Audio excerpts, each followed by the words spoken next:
우리 인생에 있어서 여러분들 모두가 다 마찬가지시겠지만 잘 살고 싶잖아요. 잘 살고 싶지 않으신 분들 계세요?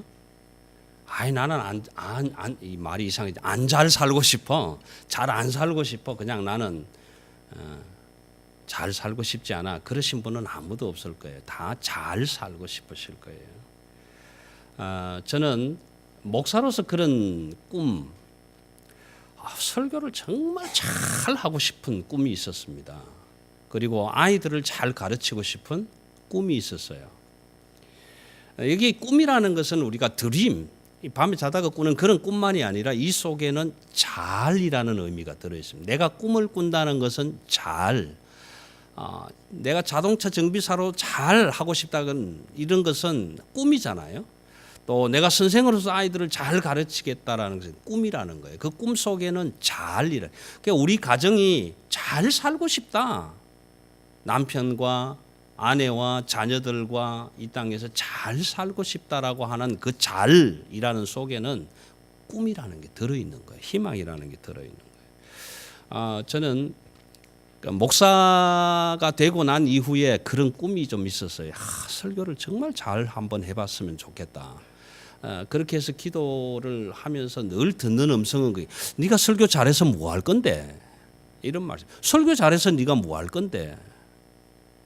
대답을 할 말이 없더라고요. 설교를 잘하면 혹시 압니까? 베드로처럼 3,000명씩 회개하는 일이 일어나면 좋지 않습니까? 그래서 그게 나한테 뭐가 되는데 아무런 유익이 없잖아요. 그런데도 설교를 잘했으면 하는 마음이 늘 있었습니다. 왜? 그 안에는 나라는 게 있거든.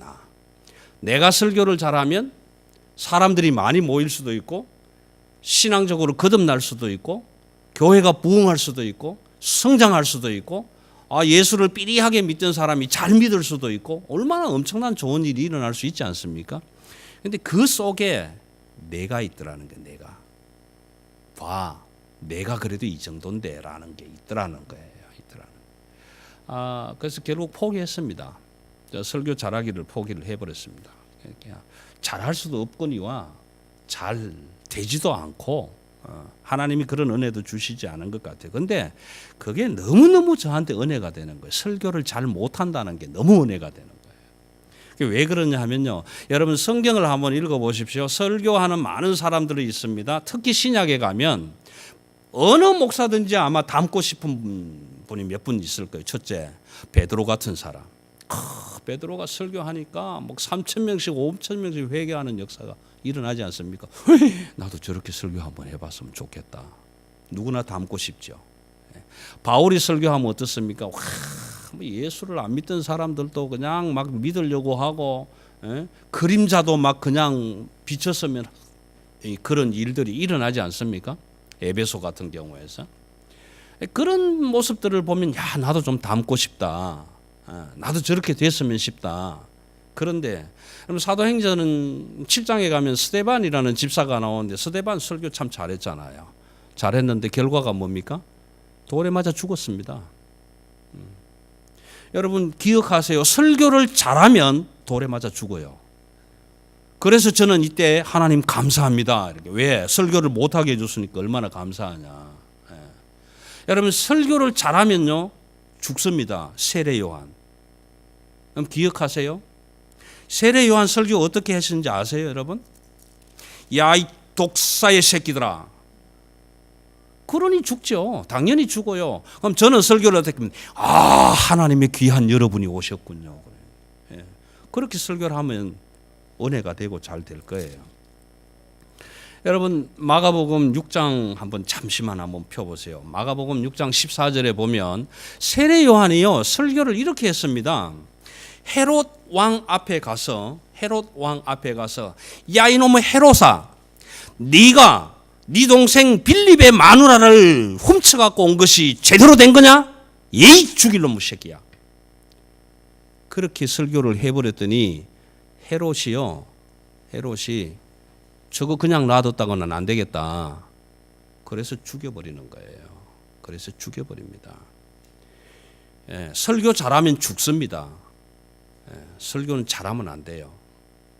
그런데 이 본문 속에서 제가 말씀을 이걸 다 못 해드렸는데 정말 중요한 게 하나 있습니다. 뭐가 있느냐 하면 엄마들의 교육이 하나 있습니다. 엄마들의 교육. 여러분, 세례 요한이 설교를 너무 잘해가지고 목이 떨어지기는 했지만 그거 중요하게 생각하시지 말고 그 안에 나타나는 엄마들이 뭘 해야 될 걸 꼭 기억하세요. 여러분, 이 엄마가요, 헤로디아, 빌립의 아내였던 헤로디아, 지금 자기 형, 그러니까 빌립 남편의 형의 마누라가 된 헤로디아. 그러니까 전 남편은 별 볼 일 없는 사람이지만 지금은 누구예요? 전 남편의 형님이지만 왕이잖아요, 왕. 그런데 딸 살로메가 가서 춤을 췄어요. 신나게 훌라후프 탁 돌리면서 춤을 추니까 왕이 그랬단 말이에요. 내가 뭐든지 줄 테니까 한번 요구해봐. You ask me for anything in my name. 내 이름으로 구하면 내가 뭐든지 줄게. I will do it. 딱 했단 말이에요. 그러니까 이 딸이 쫓아가서 엄마한테, 엄마, 왜 아빠 아파트에서 춤췄는데 아빠가 뭐든지 해준대. 뭐 할까? 여러분, 이때 헤로디아가 자녀에게 뭐라고 하는지 아십니까? 세례 요한의 모가지를 갖다 주라 그래라. 여러분, 이 엄마가 말 한마디만 잘했으면 사람을 살릴 수 있는 엄마가 돼요. 그런데 저놈 자식 놔두면 나 평생에 요거도 먹고 살 것 같아. 자기 잘못은 생각지 않고. 그래서 딸에게 이렇게 얘기를 합니다. 딸아, 가서 저놈의 자식 모가지를 소반에 담아달라 그래라. 그 말 한마디에 세례 요한은 죽습니다. 그런데 그 헤로디아라는 엄마가 비록 전 남편이 어떻게 됐든지 성경은 기록 안 하지만 다른 남편을 만나서 전 남편의 형이 왕이라서 그 왕의 부인 왕비가 되었다 손치더라도 한번 이렇게 생각해 보세요. 저놈이 있으면 내가 너무 불편해. 세상을 살아가는데 너무 힘들어. 그렇지만 사랑하는 딸아, 지금 감옥에 갇혀있는 하나님의 사람 세례 요한을 좀 살려달라고 해라. 만약 그렇게 이야기를 했다면요, 이 엄마의 교육은 평생 잊어져 버리지 않는 그런 교육이 될 거예요. 여러분, 엄마들에게 부탁합니다. 가정에서 자녀들을 교육시키실 때 깊이 생각하세요. 나 한 몸 억울하고 나 한 몸 수치하다고 해서 사람을 죽일 수 있는 교육 하지 마세요. 엄청나게 중요한 겁니다. 저는 세례 요한의 모습을 보면서 난 절대로 설교를 잘 안 할 거야. 잘 안 할 거야. 잘못하면 죽어. 그런 느낌이 너무너무 많이 와요. 베드로 설교 잘하다가 죽었습니다. 스데반 설교 잘하다가 죽었습니다. 사도 바울도 설교 잘하다가 죽었습니다. 오늘 제가 마가복음 8장 서두를 말씀을 드리면서 이걸 전체적으로 좀 다 말씀을 간략하게 좀 드릴게요. 8장 1절에서 10절까지에 있는 말씀은요, 제가 오늘 봉독은 안 했지만 뭐냐 하면은 이 칠병이어라는 사건이에요.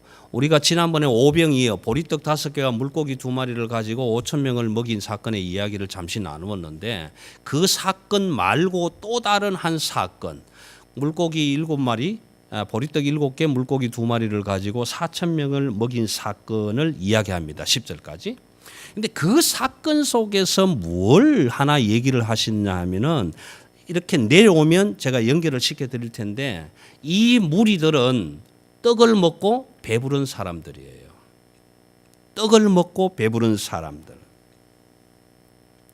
떡을 먹고 배부른 사람들, 그 무리 속에 함께 있었던 사람들 가운데 바리새인들이 있습니다. 11절부터 나오는 내용입니다. 그래서 그 바리새인들이 이렇게 얘기를 합니다. 예수님께 나와서 표적을 보여달라. 사인을 보여달라. 무슨 사인인지는 알 수 없어요. 그 메시아 사인인지 아니면 왕이 될 사인인지는 알 수는 없지만 표적을 보여달라. 그렇게 이야기하시는데 12절에서 예수님이 뭐라고 얘기하시냐 하면은, 이 악한 세대에게 나는 표적을 안 보여주고 싶다, 이렇게 얘기를 하시는 거예요. 떡 먹고 배부른 사람들에게 나는 표적 보여주고 싶지 않다, 그렇게 얘기를 하세요. 그런 연후에 14절부터 가시면 무슨 얘기를 하느냐면 이제 그 헤롯의 누룩과 바리새인 사두개인들의 누룩을 얘기하는데 헤롯의 누룩은 정치적인 문제예요. 정치적인 문제. 그리고 바리새인과 사두개인들의 누룩은 종교적인 문제입니다. 종교적인 문제인데 그 떡을 얘기하니까 방금 떡 많이 먹었던 사건 속에서 예수님이 제자들에게 떡을 얘기하니까 14절에서 뭐라고 합니까? 제자들이 떡 가져오기를 잊었음에 배에 떡 한 개밖에 그들에게 없더라. 지금 떡을 안 갖고 온 사건 때문에 지금 제자들이 걱정하는 거예요. 큰일 났네. 아까도 떡이 없어서 많은 사람들을 못 먹였다가 조만한 아이가 갖고 온 떡 그거 가지고 축사하시고 다 먹였는데 지금 떡 얘기하시는 거 보니까 우리가 떡을 준비 안 한 것을 꾸중하시는구나. 그런 생각을 하고 있는 제자들에게 너희가 아직도 깨닫지 못하느냐 이렇게 얘기를 하시는 거예요. 18절. 너희가 눈이 있어도 보지 못하며 귀가 있어도 듣지 못하느냐 또 기억하지 못하느냐. 방금 7개의 떡과 물고기 2마리로 4,000명 먹였잖냐. 근데 그거 지금 그새 까먹었냐. 여러분 기억력이 없는 것은 물고기입니다. 물고기인데요.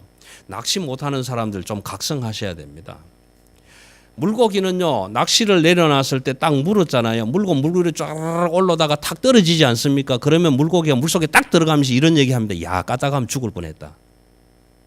그런데 다음에 또 입감 녀석은 또 물고 올라와요. 그 기억력이 없는 게 고기입니다. 물고기입니다. 근데 그것도 못 잡으면 이상한 되잖아요.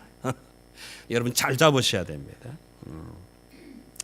그래서 19절에 보면 내가 떡 5개를 5,000명에게 떼어줄 때에 조각 몇 바구니를 거두었느냐 이렇게 얘기하시잖아요. 이 본문 말씀이 내가 떡 5개를 5,000명에게 먹였다라는 이 말씀 사건은 오병이어의 사건이 있었다라는 것을 확정하고 지금 또 다른 한 사건을 이야기하고 계시는 거예요. 그래서 그런 사건 속에서 그 다음에 22절부터 오는 내용은 뭐냐면은 이제 앞을 못 보는 사람을 고치는 내용입니다. 베세다에서 앞 못 보는 사람을 고친 사건인데 여러분 이 사건 속에서 꼭 여러분들이 하나 발견하셔야 될 게 있습니다. 그게 뭐냐 하면은요. 여러분 성경 읽을 때 조금만 관심 가지시고 읽어주시오. 좀 부탁합니다. 정말. 그냥 읽지 마시고 조금만 더 관심 가지고 읽으시면 좋겠습니다. 여러분 상식적으로 생각을 해보십시오. 신약 성경을 마태복음부터 계시록까지 다 읽으시면 예수님이 병자를 고치시거나 죄사함의 은혜를 선포하실 때에 2번 선포한 적이 없어요. 중풍 환자가 친구들한테 들려 내려왔을 때 중풍 환자를 보고 소자야 일어나서 네 상을 들고 걸어라 그렇게 말씀하셨지 2번 안 했단 말이에요.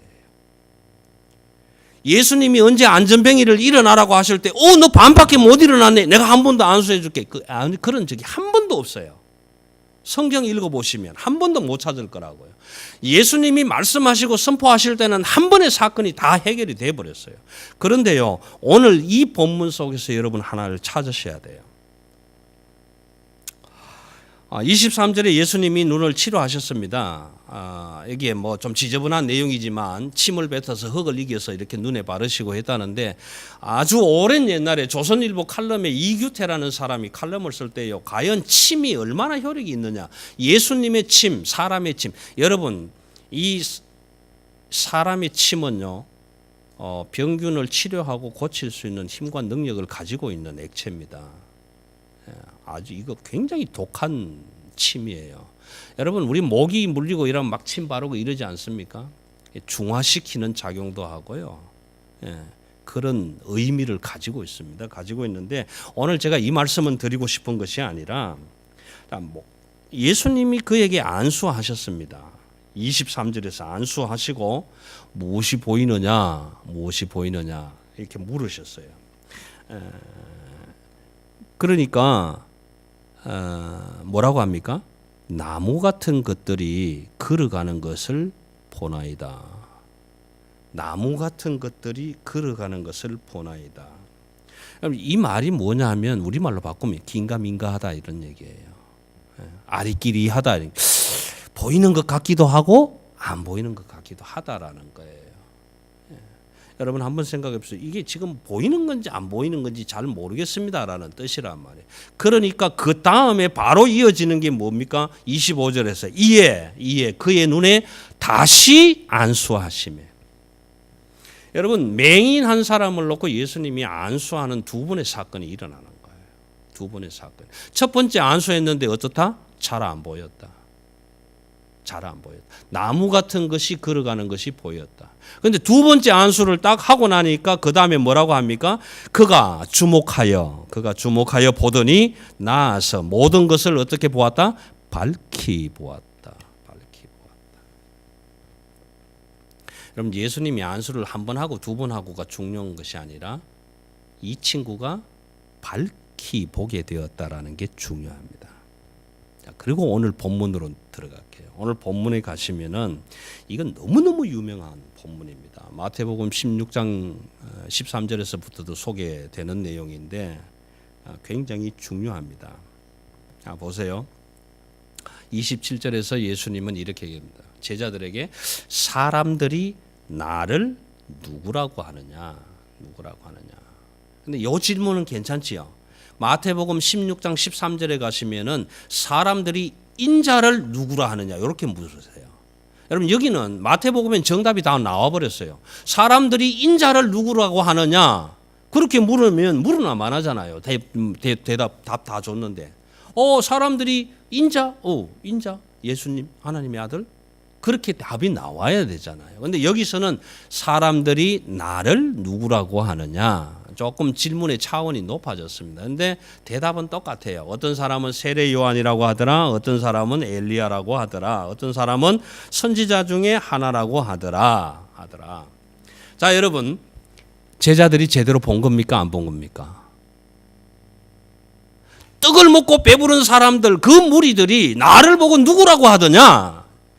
제자에게 그렇게 물으니까 어떤 사람은 선지자 엘리야, 어떤 사람은 세례 요한 그렇게 얘기하던데요. 여러분 떡을 먹고 배부른 군중이 예수를 바로 본 것입니까? 정확하게 보지 못한 거예요. 떡을 먹고 배는 불렀지만 그 예수가 누구인지를 명확하게 밝히 보지 못했다라는 것. 그래서 제자들에게 그렇게 묻습니다. 사람들이 나를 누구라고 하더냐? 이렇게 합디다. 세례 요한? 엘리야? 선지자? 그러면 너희는 나를 누구라고 하느냐? 왜 두 번 물으시는지 아십니까? 맹인에게 두 번 안수하신 사건을 연상시키고 있는 거예요. 그렇다면 너희는 나를 누구라고 하느냐? 그때 마태복음 16장 16절에서 베드로는 이렇게 얘기를 합니다. 주는 그리스도시요 살아계신 하나님의 아들입니다. 그러니까 예수님이 바요나 시몬아 네게 복이 있도다. 이것을 알게 하니는 네가 아니라 내 아버지시니라. 내가 안 것이 아니라 아버지가 알게 해 주셨다라는 거예요. 알게 해 주셨다. 엄청 좋은 분위기 아닙니까? 오늘 마가복음에서는 베드로를 향해서 주는 그리스도시요라고 대답한 그 베드로에게 참 네가 잘했다. 네가 복이 있다. 그런 말이 한마디도 없잖아요. 마태복음에서는 네가 참 복되도다.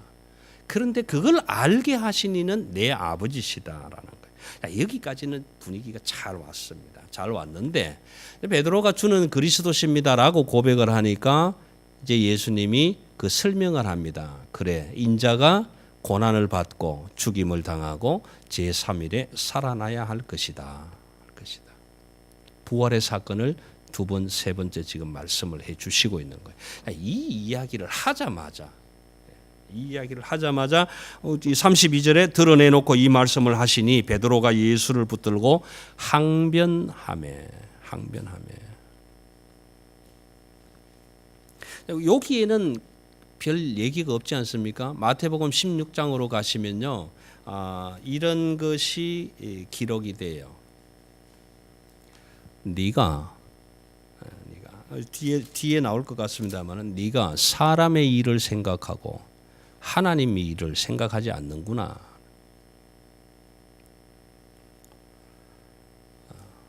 베드로가 뭐라고 합니까? 절대로 주님에게 이런 일이 일어나면 안 됩니다.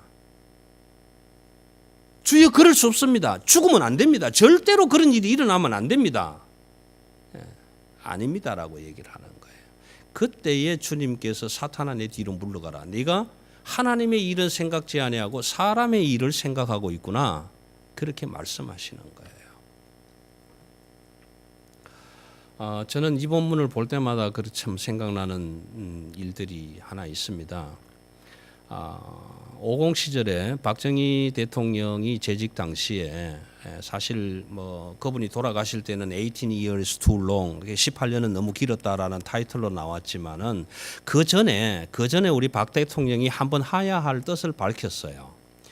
이제 나 그만해야 되겠다, 내려가야 되겠다 했는데 그때 경호실장이 누구였냐 하면 차지철이라는 사람이었습니다. 차지철이라는 사람이었는데 당시에 전부 다 거의 육사 출신들이 참 많이 있을 때였습니다. 많이 있을 때였는데 그때 차지철이라는 경호실장이 박 대통령에게 뭐라고 얘기를 했냐면은 야, 나 이제 좀 하야해야 되겠다, 내려가야 되겠다. 찾아가서 이렇게 얘기를 합니다. 형님, 내려오시면 우리는 뭐 먹고 삽니까?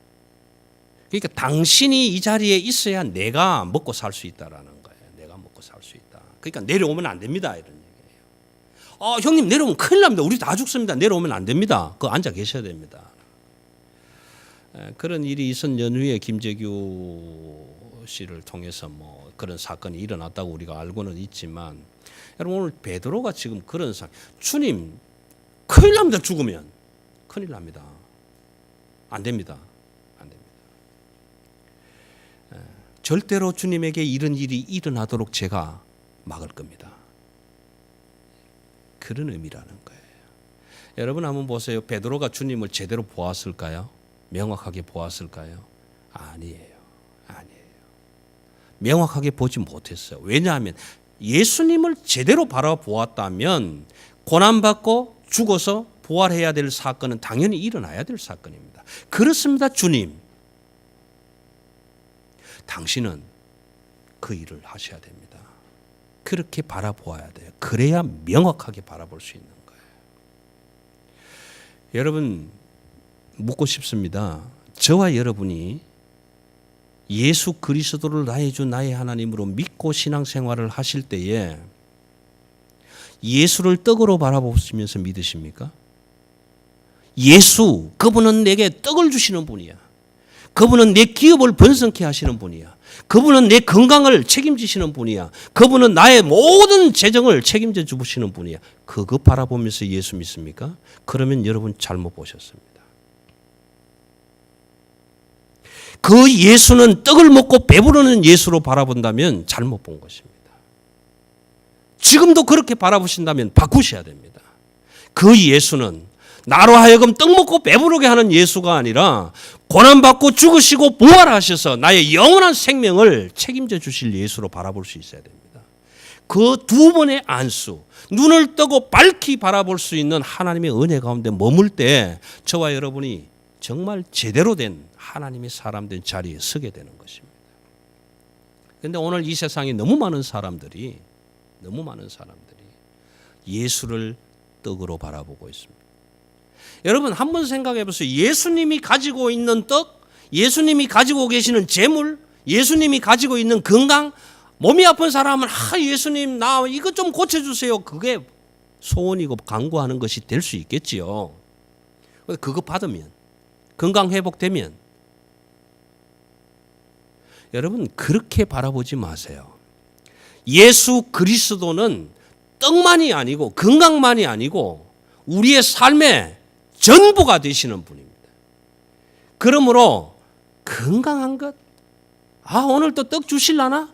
이게 아니라 오늘도 내가 떡이 아니라 예수, 그 예수를 전부 내가 다 소유만 할 수 있다면 떡도 있는 것이고 건강도 있는 것입니다. 예수 그리스도를 그렇게 바라보실 수 있어야 됩니다. 예수를 전부 소유해버리면 그깟 떡이 무슨 소용이 있습니까? 여러분 예수가 가지고 있는 주머니 속에 떡 몇 거? 그거 원하십니까? 예수님이 가지고 계신 따라 내 죄 사함을 받았느니라 달랑 그거 원하십니까? 그렇게 바라보신다면 예수 잘못 바라본 겁니다. 여러분 다시 한번 안수 더 받으셔야 돼요. 그래서 눈이 확 열어져서 아, 이 예수가 나무같이 생긴 이 예수가 걸어다니는 희끄무리한 것이 아니라 정확하게 명확하게 바라보이는 이 예수 그리스도는 하나님이 보내셔서 나의 죄를 대신하여서 고난받으시고 죽으시고 부활하셔서 나의 영원한 생명을 책임져 주실 하나님의 아들이시구나. 그것을 바라볼 수 있어야 됩니다. 그런데 베드로는 그것을 가운데서 막고 있지 않습니까? 아닙니다, 주님. 그러시면 절대로 안 됩니다. 그래서 사탄아 내 뒤로 물러가라. 너는 사람의 일, 하나님의 일을 생각지 아니하고 사람의 일을 생각하고 있구나. 먹고 배부르는 이야기만 생각하고 있는 것이구나.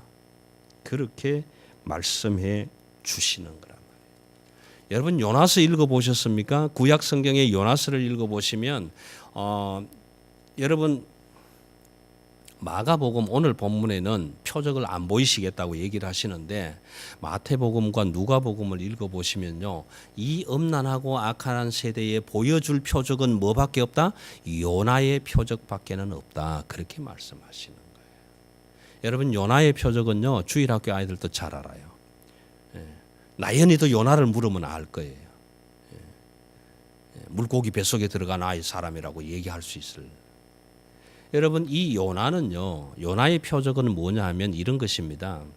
하나님이 말씀하실 때 그걸 잘 깨닫고 가야 되는데 잘못 깨달은 거예요. 거기 가서 니느웨에 가서 복음을 전하면 이 사람들 어떻게 되지? 다 죽을 거야. 복음이 선포되면 죽을 거야. 그러니까 원수의 나라이기도 하지만 원수들이 거기 살아나서 될 일도 아니고 내가 거기 가서 절대로 안 된다. 나는 가면 안 되는 데다. 그렇게 인식했기 때문에 배를 타고 다시서 요바로 가서 배를 타고 도망을 가는 거예요.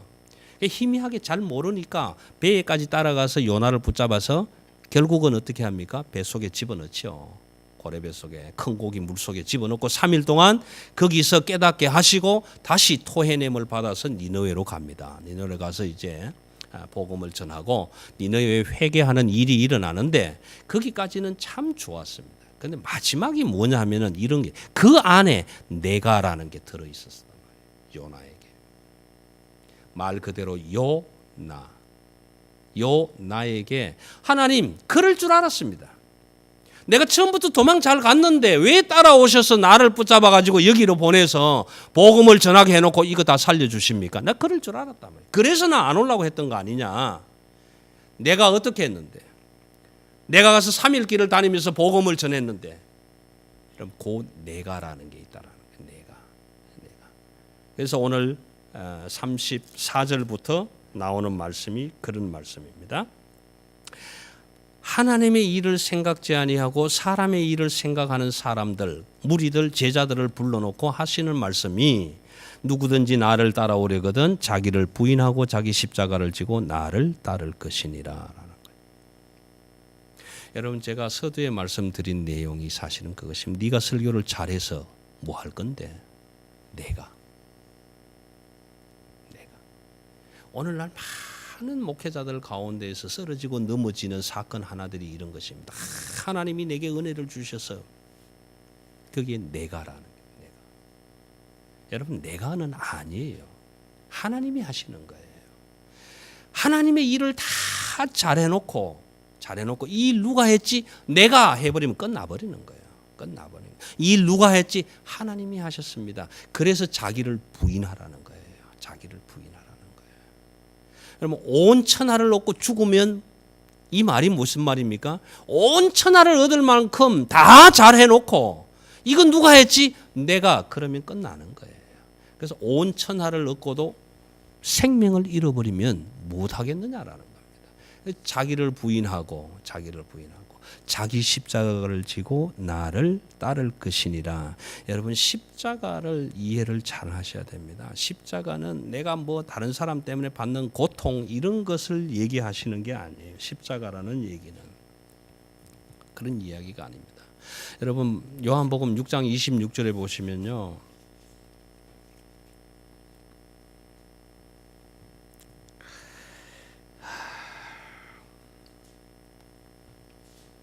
요한복음 6장 26절 한번 찾아보십시오.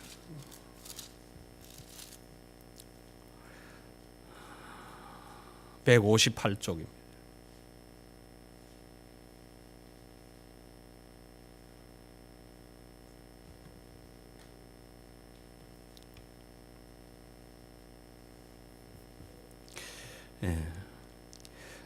너희가 나를 찾는 것은 떡을 먹고 배부른 것이다. 표적을 본 것이 아니라 떡 먹고 배불렀기 때문에 나를 찾는 것이다. 근데 고난받고 죽임을 당하고 사흘 만에 살아나야 하리라라는 그 예수 그리스도의 표적, 요나의 표적은 보지 못하고 떡만 먹고 배불러서 나를 찾은 것이다라고 말씀을 하시는 거예요. 말씀을 하시는 거예요. 28절을 한번 보십시오. 28절. 그들이 묻되 우리가 어떻게 하여야 하나님의 일을 하오리까? 너희가 베드로를 향해서 네가 하나님의 일을 생각지 아니하고 사람의 일을 생각하는도다. 그래서 사탄아 내 뒤로 물러가라. 그렇게 말씀하셨는데 그렇다면 하나님의 일이 무엇이냐라는 것입니다. 6장 28절에서 그들이 묻되 우리가 어떻게 하여야 하나님의 일을 하오리까? 29절에서 대답이 나옵니다. 하나님의 일은 하나님이 보내신 자를 믿는 것이 하나님의 일이다라는 겁니다. 결과적으로 나를 부인하는 것, 십자가를 따라가는 것은 하나님이 보내신 자를 믿는 것이다라는 것입니다. 믿는 것이다. 근데 우리가 잘 못 믿는 거예요. 희미하게 믿는 거예요. 마치 맹인이 눈을 반쯤 뜬 것처럼 잘 못 믿는 거예요. 거기에 문제가 있다는 거예요. 그래서 저와 여러분이 오늘 이 눈뜬 맹인처럼 두 번 안수를 받았어요. 지금도 내가 희미합니다. 내가 조금 더 확실하게 분명하게 알았으면 좋겠습니다. 그 나에게 다가오시는 분명한 예수 그리스도는 뭐냐라는, 누구냐라는, 이게 굉장히 중요한 얘기 아닙니까? 여러분 베드로가 얼마나 열심히 예수님을 따랐습니까? 정말 신나게 따라다녔죠.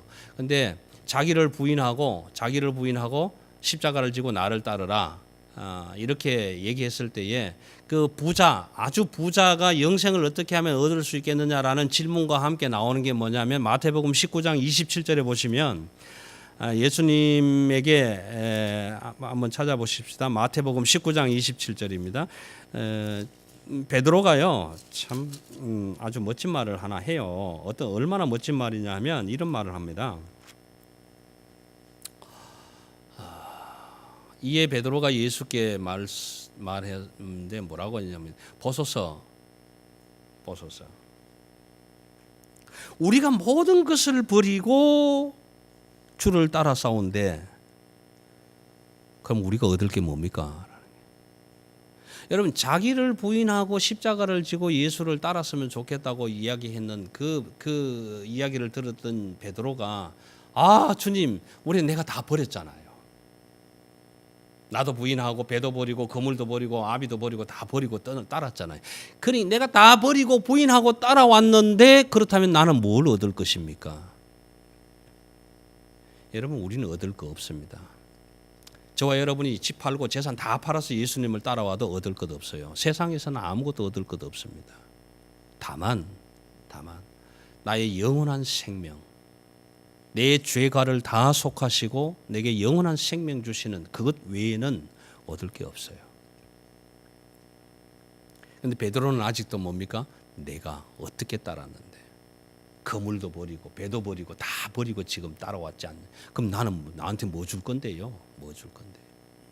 오늘 이 시대 속에서 믿음의 사람들의 실수가 여기 있는. 내가 예수를 믿었어. 그러면 예수 믿으면 뭐 줄 거야? 뭘 줍니까? 만병통치? 무병장수?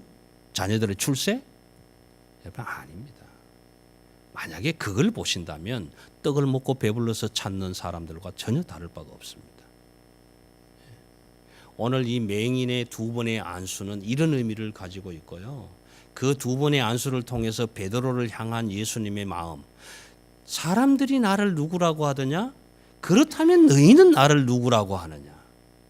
그럼에도 불구하고 좋은 대답을, 정확한 대답을 한 것 같은데, 겉으로는 그렇게 한 것 같은데 그 속에는 아직도 하나님의 일을 생각하는 것이 아니라 사람의 일을 생각하는 마음이 있어서 내 뒤로 좀 물러갔으면 좋겠다라고 예수님은 말씀하시고, 누구든지 나를 따라오려거든 자기를 부인하고 자기 십자가를 지고 따를 것이라고 그렇게 부탁하고 권면하는 내용이 오늘 마가복음 8장 전체적인 내용입니다.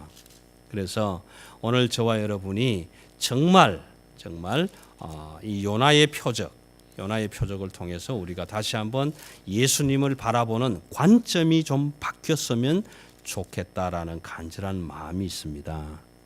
간절한 마음이 있습니다. 그래서 사람이 만일 온 천하를 얻고도 자기 목숨을 잃으면 무엇이 유익하리요? 무엇이 유익하리요?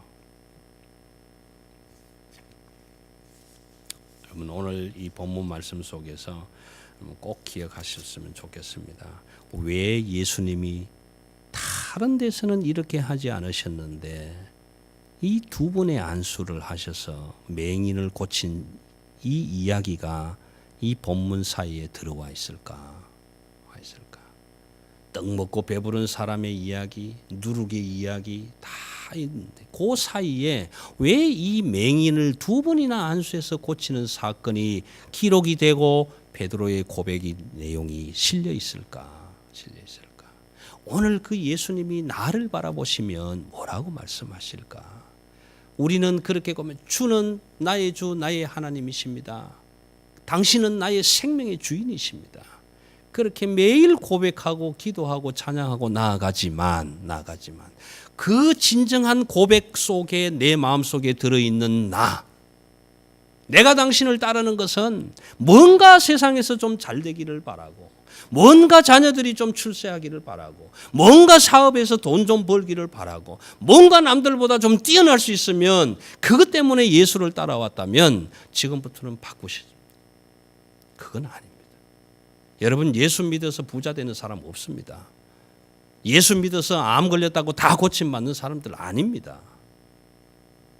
예수를 믿으면 나를 부인하고 하나님의 일만 드러나고 있을 때 그때 진정으로 그 하나님을 바라볼 수 있게 되는 것입니다. 이것이 요나가 주는 표적입니다. 여러분 큰 고기 물속에 사람이 어떻게 들어갈 수 있어? 거기서 어떻게 사람이 살 수 있어? 이게 중요한 것이 아니고 그 사건을 통해서 오늘 우리에게 무엇을 말씀해 주실 것인가? 오죽하면 마가복음에서는 이 세대의 표적을 안 보이고 싶다고 말씀을 하셨을까? 왜 마태와 누가복음에는 이 음란한 세대의 요나의 표적밖에는 보여줄 게 없다고 말씀하셨을까? 오늘 그렇다면 나는 그 요나의 표적과 그리스도의 표적을 어떻게 구분하는가? 어떻게 받아들이는가? 정말 그분이 그 예수 그리스도 하나님이 보내신 태초부터 계셨던 말씀이 육신이 되어 우리 가운데 오셨던 그 예수 그리스도 날마다 바라보는 십자가에 달려 죽으셨던 그 예수 그리스도가 정말 나 때문에 고난을 받으시고 죽으시고 3일 만에 부활하신 그분이셨던가? 그렇다면 그분의 죽음과 부활을 통해서 내가 얻을 것이 무엇인가? 하나님 나라의 영원한 생명밖에는 없다라는 것입니다. 이 사건을 바라보실 수 있는 믿음의 눈뜬 자들이 다 되실 수 있게 되기를 주님의 이름으로 기원합니다. 기도하십시다.